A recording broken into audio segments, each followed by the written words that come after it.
Welcome to the Beginner's Guide to Servlets in Java.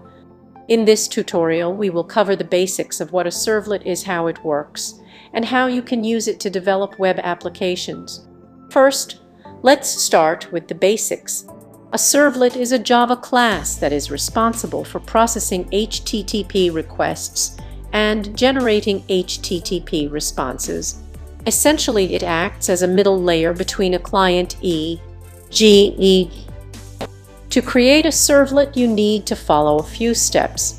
First, you need to create a Java class that extends the TopServlet class.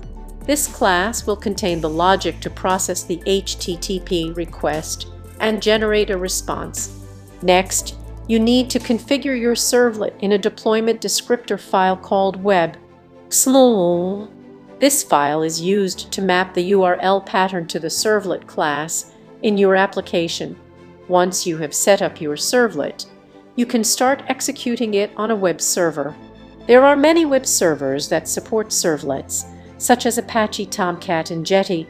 In conclusion, servlets are an important piece of technology that enables web developers to build powerful and dynamic applications. I hope this tutorial has helped you to understand the basics of servlets in Java. Thanks for watching and happy coding!